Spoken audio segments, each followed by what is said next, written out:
This episode of Witchpolice Radio is brought to you by our friends at the Park Theatre, who have a number of great shows coming up. For more information, visit myparktheatre.com. Thank you to everyone who supports my dad's show. If you'd like to support Witchpolice Radio, go to patreon.com/witchpolice today. You're listening to Garbage Hill, Winnipeg's first podcast network.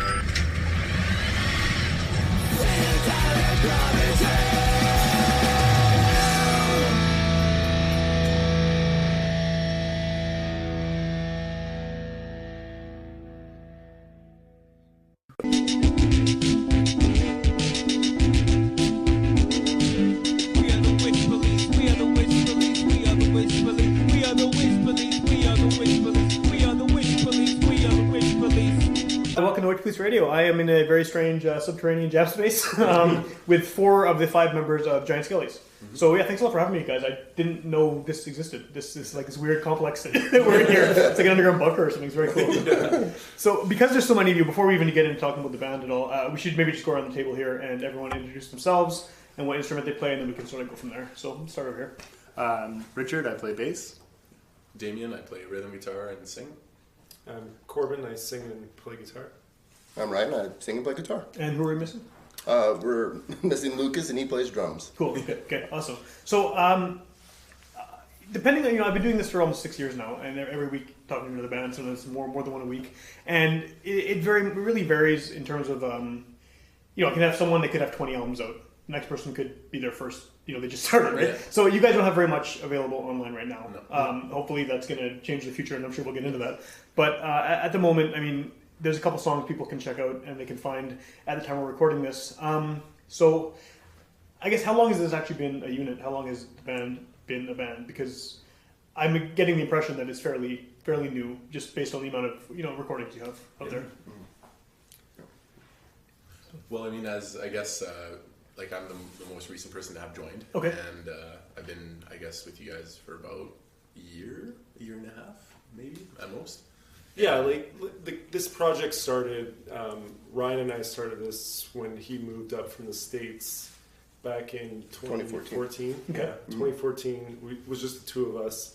Wrote and recorded a bunch of stuff, liked how it sounded, kind of wanted to take it beyond the at-home recordings. Sure, and we just started reaching out to try and find some other guys to play with, and it was pretty simple. It was a couple Kijiji ads. Oh, right on. Really? Which is the first time that we've ever done. First time I've never done that. No, it's funny because I was actually interviewing someone a few weeks ago and the same thing came up. They found their entire band through Kijiji, and I'd never heard of that before. No. And it obviously works, right? It was crazy. Trial and error. Sure, yeah. That's a funny thing to me is I feel like I met Damien originally through Kijiji. Made a few projects because I'm not from Winnipeg. I'm from Ottawa. Okay.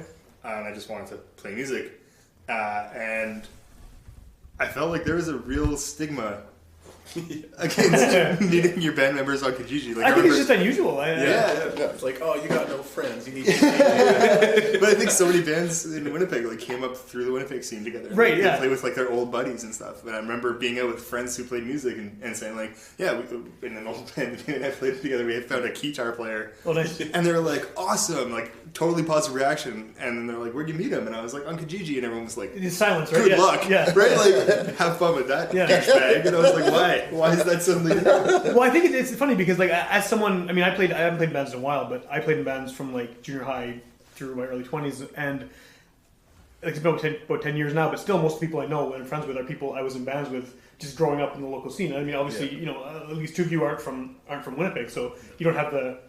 You have to do it through Kijiji, exactly. Right? That's the way to do it. There's no other option. Right? Yeah. But it seems abnormal just because I think everyone who's been in the Winnipeg scene in whatever kind of music for a decade or more, they've all been in each other's bands, or are currently in 5 bands with all these other people. So it's so incestuous that what do you mean you have to get an ad? You just talk to the guy, you don't know 5 drummers already. I was just listening to your episode today with Slow Steady. Yeah. And now the guy just drove by and was like, be in my band. Yeah. On the corner. Yeah. And those guys have been in 300 bands each, including 5 or 6 of each other's bands, right? So it's weird. No, and I found these two on Kijiji at a time where Damien and I didn't have other members in our band. It was just me and him. And it was the worst ad I'd ever seen. No offense to you guys, but it was like a one-liner with a link just being like, here's our music, if you don't like it, don't mess it up. And that worked? And I checked it out, and I never listened to stuff that I wanted to play so badly. Right. It was just exactly what I was looking for. Cool. The reason, sort of interject, the reason why we did that was there was a motive. I've tried this in the past. I tried the Kijiji thing in the past, and it's super awkward having people come out and they didn't listen to anything. Yeah. And it's just, you could tell right away it's not what they expected, and it's just awkward for everybody. Yeah. So we finally had recorded material, and we just were like, here, listen to this, and if it's something you're into, please, come down. But if you don't like it, just don't come. Yeah. But by contrast, I think what Davey and I have been doing for so long is trying to write these Kijiji ads that were art. Right, okay. Right? So you want to appeal to the right people, right? To try to attract people, get everything, and I was trying to be funny, and I was trying to be clever, and I was trying to do this, and we still wasn't working, so maybe that's our approach. Write an ad that isn't much, and if people are into what you're into. Right, they should go through the steps to check it out, But I was considering myself fortuitous, because I think if more people had been clicking on that link, I don't know if I'd be here right now. Yeah, I would have. But He would have, though. Yeah. So how long was it just the two of you doing this? How long did you years? before you decided? Yeah. It was a couple of years, yeah. Yeah. We met every Friday or whatever. We're actually brothers-in-law. We're married to sisters. Yes. And so we at the time when I first moved up here from the States, my wife and I moved in with her parents, which was great. But I couldn't work, I wasn't allowed to. Oh right, yeah. And we lived right by Corbin's place, and so my Fridays were always open, and just went over and we just we recorded recorded or whatever every Friday for a while. Yeah. And we didn't write all the material that we play now in that time period, but it was enough of it to get a start. About 5 songs or 6 songs or something like that. And he has a kind of a mini recording studio in his basement, and we brought these guys. We met Richard and met him at the Goodwill, and we really got along with him, saw eye to eye, and were really pleasantly surprised. And then he knew Lucas from school, from law school. Oh wow! They're of us are lawyers now. It sounds good. It sounds good. And he was like, I know this really great drummer that maybe we can convince him to come play with us. It was that kind of a thing, So we sent the stuff out to him, and he. We tricked him, and he's here. He's not here now, but he's in our band. So we promise. This is the illusion we like to keep alive. He's a really good drummer. Yeah, I've never seen him before, but he plays behind a curtain. Yeah. We have a track that plays too, but it's not. It's different. It's just a click track. I swear. Did you want to get more people with the goal of playing stuff live, or was it just Okay. Yeah, 100%, and just to form a proper band. Sure. Too. Yeah. We didn't. We weren't neither of us are into being the drivers of the band, or being the dominant songwriters or anything like that. It's I've always worked in a collaborative process, and that's the process that I appreciate, and I think that it's important for everybody to be invested, to write their own parts, to be a part of it for real. Sure. Unless they don't want to, and in which case then. Probably wouldn't be a great fit here, but go back to Kijiji. Go back to Kijiji, yeah, exactly. Cool. And we wanted other creative-minded people to kind of make something better than we can make on our own, and that's what we're still working towards now, and it's a process, right? Cool. Yeah. So for the other two here, what is it about the songs that you heard that drew you to one? You were saying this is something that you immediately wanted to do. What was it about the songs that kind of triggered something for you? The quality of them and the goodness. They were they had great hooks and they were modern enough. And it's it sounded like something I would come across on Spotify or something like that I'd be really into. And it was unique and high quality. I think was the big thing. I immediately just felt good about those tunes. Okay, cool. The other side of it for me as a bass player is I've played with a lot of projects where people wanted me to stay in my lane and play super simple bass parts, and I just I got ADD. I'm all over the place, and that's not really my jam. And these were really good bass lines and really interesting bass lines that were different and clever and nice. And so I felt like I was immediately going to find something that was going to push me to be better and give me a challenge too. Cool. And similar thing for you? Yeah, I mean, when I was hearing the first couple songs that they had online that Rich showed me, I was like, holy shit, like, these are really good. Like, definitely music I'd be into. Yeah. And, yeah, like, when Rich joined, like, we were kind of, like, on a little hiatus or whatever, because it was basically just him and I. And then, so I was, like, focusing my efforts on, like, a cover band that I'm in. And then, so he was kind of looking for ads, and then he joined, and I was like, holy shit, like, when he was showing me what they were up to, I was like, I'm pretty jealous. Cool. And then, like, I guess we did a gig together, like, with my cover band, and then the Skellies, and then this was, like, way back in 2016, I think. And, and then, like, I think from there, they were thinking of maybe bringing in another guitarist and / vocalist, and kind of went from there. Yeah, because when we wrote these songs, we kind of dual sing. We both sung on all the songs, like and we both played.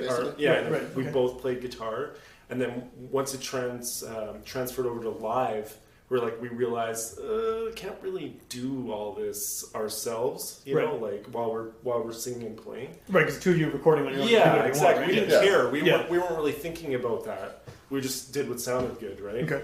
So now that Damien's joined, it's freed us up to do other things, and we've kind of like passed vocals on, some to him, some to, it's like it's all, no one's really a lead singer in this band. Cool. We just all take turns. We kind of, and same with guitar stuff. It's like whoever's playing whatever the technical part is the person that isn't singing in that moment. Okay. So we just kind of all share the parts, and it's all dispersed, so that it makes sense, and so we can be effective, Do the songs as they are now, I mean, anything that's carried over from the original recordings you guys did, are they? I guess a better way of wording this is the sound that you have now recognizable as the same thing as those early recordings, or has it changed? I think so. Yeah. I would say it's still the heart of it is still there. Those songs are still the same songs. Yeah.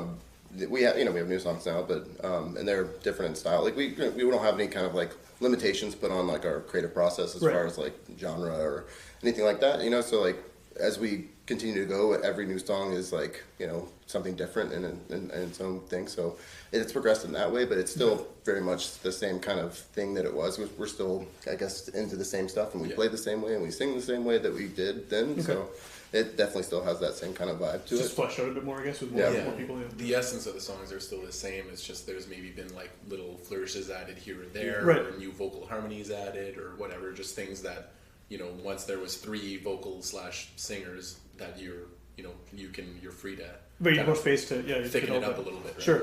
Sure. I also can't give enough credit to like Lucas as a drummer. Yeah. And how like transformative that is. Like it's so easy to play with him. And it's so easy to. He's super versatile. Yeah. We use like samples. Like we use these like samples on the recordings. Like they're obviously like they didn't sound like drum samples. They were samples of like real drummers, and they're pretty high quality samples. So they do sound like real drumming, but they're just like, of course, the person that recorded them is like probably one of the best drummers around. Like a studio drummer playing like sample packs. Like that guy has a great gig, you know. Yeah. But like Lucas, he came in and like he can like digest that stuff immediately, and then like come up with his own interpretation, or he has his own like motivation behind like why he plays what he plays when he plays. And he's like very good at like breaking down a song. As far as just like, he's very good about being like in service of the song while still like be like having his own like flourishes and touches on things. He's a very, very good drummer in that way.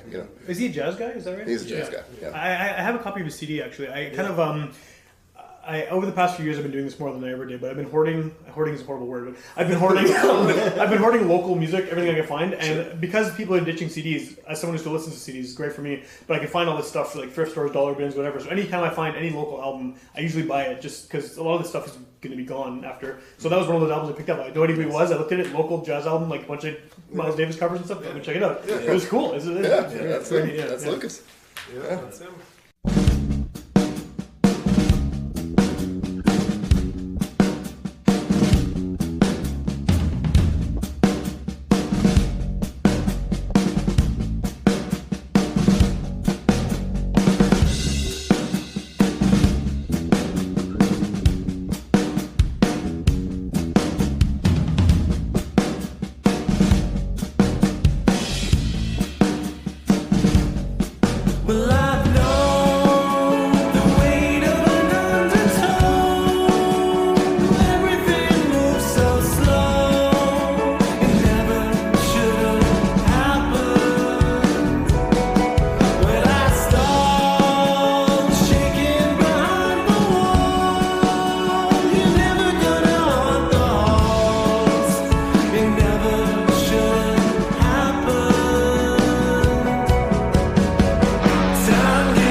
define the type of music you play? I know you mentioned earlier that genres are not really, I guess it's kind of fluid, right? Mm-hmm. But just to kind of put you in a box if we have to, are there other artists that you would kind of say, okay, this is, if you like X, you might like Y kind of thing? Like, where if someone says, hey, I heard you're in a band, what kind of music do you play? What do you guys say for that? I have the worst answer for that. Okay. I always troll people, like, every single time, about it. So what, like, opera or something?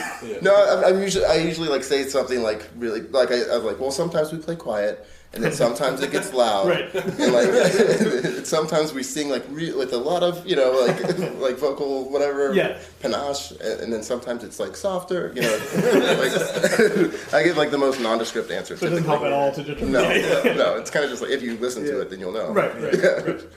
Yeah, I've done that too, where like just make up a genre. Well, it's like horse disco. Yeah, really big into that. If you put the word post and core somewhere in there, people love that. Yeah, but like, is there anyone? I mean, in the group of you, is there anyone that you can kind of say like, okay, we're all influenced by certain artists or artists that sort of maybe seep into the sound a bit? Like, we're all like a sum of like our past, right? I came from like a punk and pop punk and hardcore background, and Corbin also came from like pop punk and synth stuff, synth pop, like Gary Newman, stuff, like like things like that. I don't know. For me, I was like definitely. I mean, I have a lot of different influences. I was definitely like a '90s kid, so like obviously like a lot of like alternative and grunge in there, but definitely into like even the early 2000s had a lot of like really good like indie rock type stuff. Yeah, sure. I kind of like think that it, like if you had to put it, it's like indie rock, but with like a very like a strong pop influence, I guess. Just because like a lot of feedback I get is that there's like. The songs are very catchy, a lot of hooks, so like I think that's where I that's why pop comes into my okay.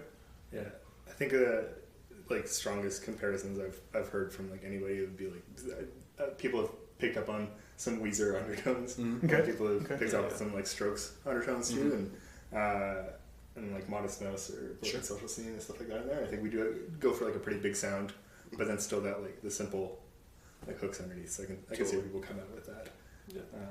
That's kind of that's the balance we try and keep a lot of times. It's like songs that have structure, and songs that have like a meaning. They aren't too meandering, but then that also like are like fully fleshed out. And like I think that's a lot of times in our songs. That's probably something that like a failing that we've done that we need to like kind of write ourselves out of now. Is that we've written a bunch of songs that start off and like fairly simple, and then they build and they build, and then there's a big crescendo, and then they de-escalate, or it ends on the big crescendo. Right. It's like we kind of like just do that all the time. So like I think that we'll maybe like start to try and approach songs differently, or do some different compositions. But with like now with Damien, like we have like a pretty wide canvas, and we can kind of just. We can do a lot now, and like we haven't really like I don't think we've been like tapped into that as much as like we can.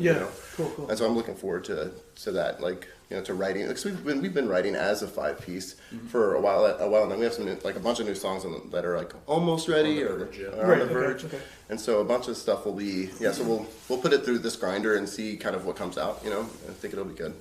So I guess the brother to that question that sucks about what genre music you play is there somewhere locally that you feel like you fit? Like, are there other bands that you've played with or that you even just gone to see and listen to that you feel kind of are kindred spirits in one way, whether they sound exactly like you or not? Like, do you feel like whatever band locally kind of is the same sort of vibe? Is there anyone like that you?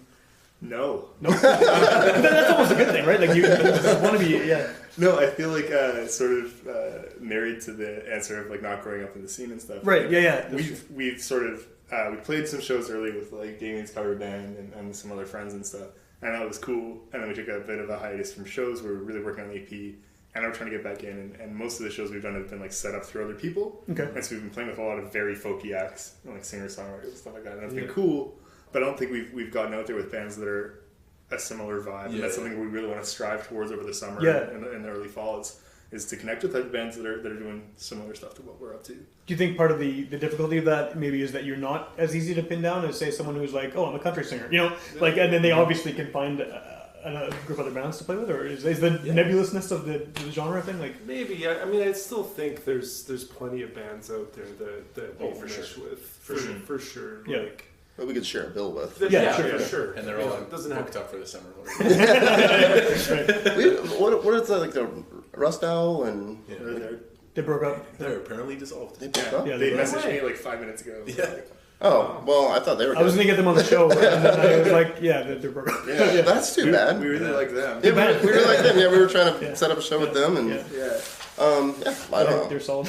I mean, not being from here, like it's tough, right? Like, yeah, sure. Well, like we were saying before, right? If you're from here and you've been in the scene for a long time, everyone you know is in a band. Yeah. And it's just one phone call, and you pretty much You're like, oh, Gary's doing a new thing. It's Right, probably gonna be pretty sweet. Right, exactly. Yeah. I was trying to get Marin on a bill with us. Okay. Yeah. They have like a sound that I think would mesh really well. Cool. With us on a bill, but yeah, we were trying to get a cavern gig in late June, but they're not able to do it. So still trying to get a band in on that.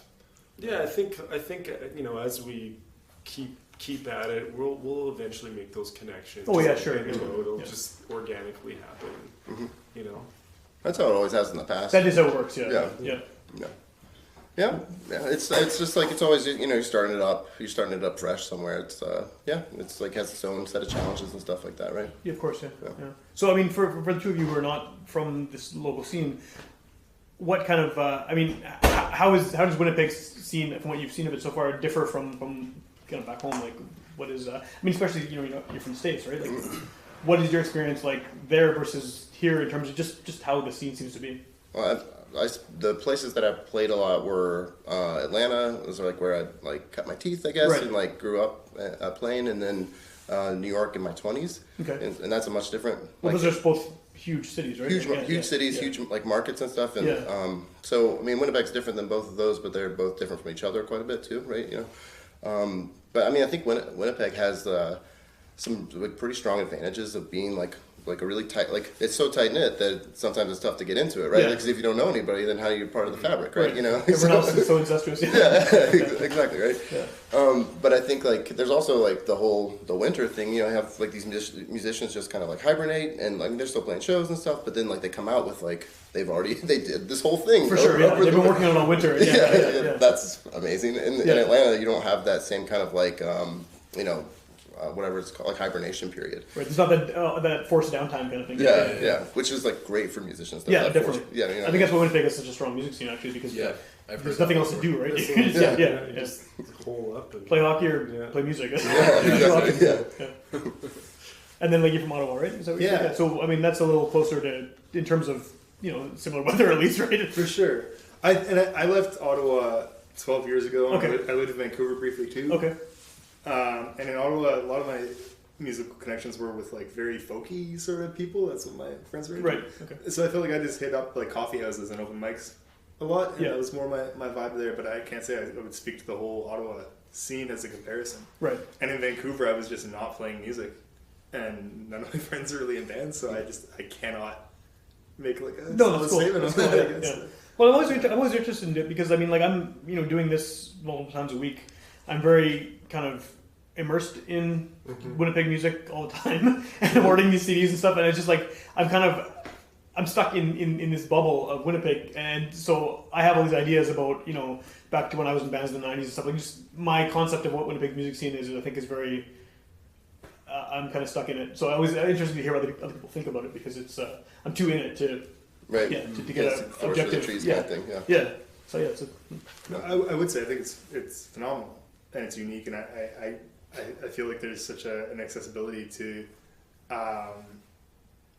go catch a show for $5 or $10. Everywhere. Night, all over the place, and that's phenomenal for me. Like I don't make a lot of money.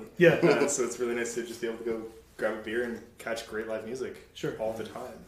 And it's not like there's not so much competition here like in New York, for example. Like you're gonna play somewhere, like there's 50 other bands playing, and like probably some of the best bands around are playing that night too. Right. In the big venues, the worldwide best bands around. Exactly. So that's a really tough scene to participate in because you have to really coerce your friends and family to show up to things, you know what I mean, like if you want any participation, but here I think it's a good balance, right? It's like a really good balance, where there's still enough going on that you don't feel like you're in a deadbeat place, there are venues, there's people playing, there's things happening, but there's not too much, you know what I mean, and it is reasonably priced, so like there's no reason why you wouldn't be able to experience like the nightlife if you want to. If you have to do it, for sure. So where are you guys now as far as getting new music together? Because obviously you've been working on this stuff for a while, and you have a few things that have been released. But I mean, is there a record in the works? Is something you guys planning to? Oh yeah. Out? Yeah. Well, definitely. The EP that is coming out. You know, we're waiting on artwork. Okay. Basically, that's the last final stage of that, and yeah, hopefully we get that pressed and released in the next few months. Cool. And there'll be like a digital release too. Yeah, the whole rollout, and then I'd say, play a bunch of shows, and then do a full length kind of soon after that, right? That's the plan. I think we wanted to have I forget what the number was. It was like around 18 songs, so we could cut some if we wanted to. Right, so you have some B-sides if you need. Yeah, exactly. Sure. I think we have probably 12 now, 12 or 13 that are like close to being finished, or so. And that's that hasn't been our main driver right now. It's been the EP, but I think if we switch gears a little bit, then we could knock it out pretty quick. Okay. So. Yeah, it should be in the near future, for sure. And that's a huge thing for me. Is like just getting the music out there. Yeah, for sure. It's easy to sit on it. It's easy to record it and just not do anything with it. But to take it to that next step, it's like. Well, because then you actually have to get people's opinions on it, right? Yeah, exactly. Just the basic here. Yeah, for sure. So is the EP already in the can? Like it's already recorded? Oh yeah. It's been done for a while now. Yeah. We're just waiting on the rest of the stuff. Where did you record it? Well, here? Yeah, we recorded the drums and the guitars here, and then everything else at my place, and then we sent it off to get mixed. Oh, cool. Okay. And mastered. Yeah. That's good. So I mean, it's always that's another thing that kind of comes up depending who I'm talking to. A lot of people would just record it in a bedroom, and then the opposite is just people go full out studio. It seems like there's not a specific way to do it anymore. It's just like. You can mix it and it's crazy. I was just like, it was a kind of a long process recording it all, and I attempted to mix it, but I just felt like it wasn't coming out the way that we wanted it to, and just because I was kind of burnt out, to be quite honest. So I was like, I gotta find somebody to help, and I found this really cool guy in Portland, and he did a really good job. Awesome. Yeah. It was so easy. I just sent him all the stems, and he came back, and we did a bunch of edits, and it was like, took like maybe a week per song to get them all done. Yeah, it was awesome. Wish we'd found that at this time. Yeah, it was awesome. It was like not that Corbin wasn't doing an awesome job, but like even the songs that we weren't crazy about the direction he took, it was still like, holy crap.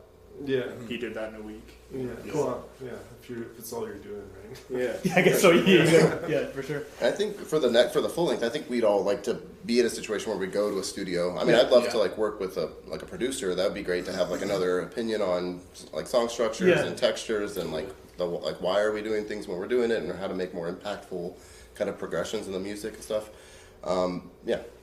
Just be the talent. I don't want to engineer anything. Just to sit there and play the songs, right? Just want to show up. Just because we can do that stuff doesn't mean that like we want to all the time. Of course, what I mean? It's just an opportunity. It's available as an option, which is very cool. You can just do something in your basement. Technology is amazing. It's crazy. You can get professional software for I know. I've heard some stuff people have done in their basements too it sounds amazing. Like you would have no idea. They didn't, and then people can do things in the studio. It sounds like shit. Depends who's doing it, right? Straight up, 100%. I mean, the songs are bad. The songs are bad. Yeah, exactly. So good songs come through. Lipstick on a pig. Yeah, exactly. So what's the deal behind the name? I like the name a lot.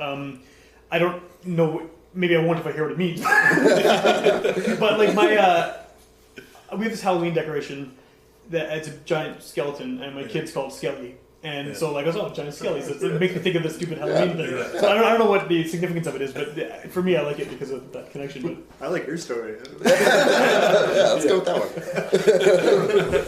I mean, the truth of like where it came from is like, I don't know. It's not as important as like the meanings that we've affixed to it since. So what's the meaning that you've affixed to it? What does it mean to you guys? I don't know. Like, I mean, all of our song the content of pretty much everything is like fairly.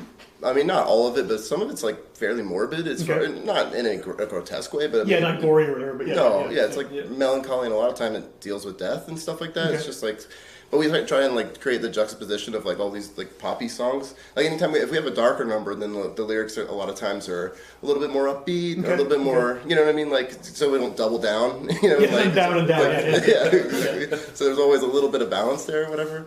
But yeah, so I don't know. Like we played around with that whole notion of like summer goth, you know, like goth. We're not gothy, but you know what I mean. Like it's just like we're in an underground. Underground lair. It's a fun term. It's a fun thing to say. Yeah. So like Skellies just sounded more playful than skeletons. Sure. Right? Yeah. So it adds that positive spin on it instead of just being, you know. It's probably and it comes from like video games. Like we play video games, and they're giant skeletons of video games. Right. I mean, that's not something that we're proud of. It's not like how we want to label our band, but I mean, the truth of it is that we're nerds, and that's just what we do sometimes. You know. Yeah. I guess that like the kind of morbidness of the name and of some of the themes, like you're saying. I guess that potentially could give you a lot of ways you can go as far as art and design stuff and everything. Oh, absolutely.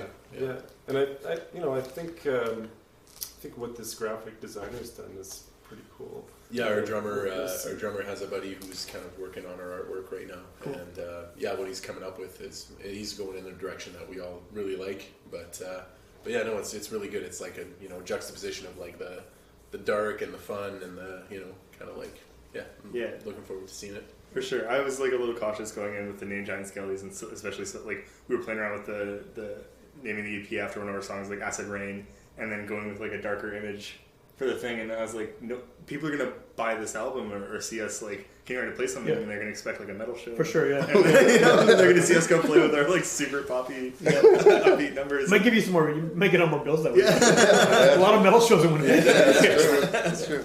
So if people, hopefully by the time this comes out, the EP will be like, if it's not out yet, it'll be ready to come out shortly. But if people haven't heard of you before hearing this podcast, what's the best thing for them to do to find out more information? Where should they go to find it? Or hear your music, I guess, and find out about shows and stuff? I guess Facebook page, SoundCloud, mostly SoundCloud. The music's on SoundCloud right now. Yeah. Manitoba Music, we got a profile. Right. Cool. I would imagine by the time the EP's due to arrive, we may have a few more places that people can. Yeah, we might do the digital release.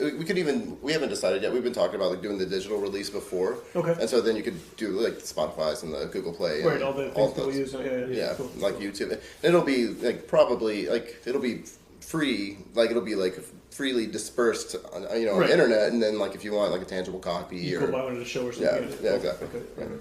I imagine Facebook Place for now is the best. Yeah. That's where we monitor that stuff, and so if you actually want to get in touch with us or see our like photographs or find out what we're doing or see when we're playing or that kind of stuff. Instagram too. Cool. Yeah. Okay. Awesome. I'd imagine the name is probably fairly unique, right? Are there like giant skellies around there? It's good. It's good. No, that was definitely a criteria. I had like a spreadsheet of band names. Yeah. And that was one of the criteria. Is like, is this already? Is this somebody else? That's good. It's good. Yeah, you kind of own it once you become the first one to. Cool. Okay, people should check out the EP. Hopefully, by the time this comes out, it'll be like you can just go pick it up, or download it or whatever you want to do. If you want to hear more episodes of this show, you can go to witchpolice.com. It'll probably be 300 and some episodes by the time this comes out are available for download and streaming. You can also tune in on Sunday nights at midnight on UMFM. And those are older episodes that kind of get a second wind. So it's June now we're recording this. Might not air till October, November, something like that. But by then the EP will be out, right? So people can. It's kind of a cool thing where it's the episodes are always there for download whenever you want. Right. But if you happen to be listening at midnight on a Sunday, which I don't know why you wouldn't be, you might catch one you missed, right? And hear a band that you didn't know about or whatever. So that's kind of cool. And you can find Witchpolice on pretty much every social, Facebook, Instagram, Twitter, all that stuff. So nice, cool, yeah. Right on. Thanks a lot for having me, guys. That's a podcast. Thanks. Awesome. Thanks for coming. Yeah, no problem.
so that I could say,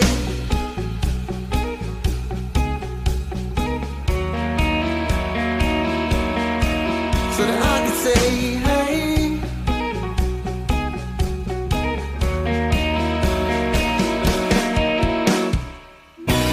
I went to my window, threw down my keys. As I carried you back up the stairs, I realized romance comes in threes. Holding on a live wire can really shatter the teeth. Gold tales of desire are caught up in the heat. So now I could say,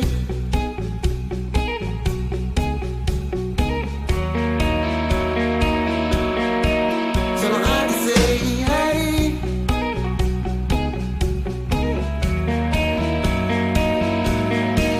let's drink some margaritas at the park.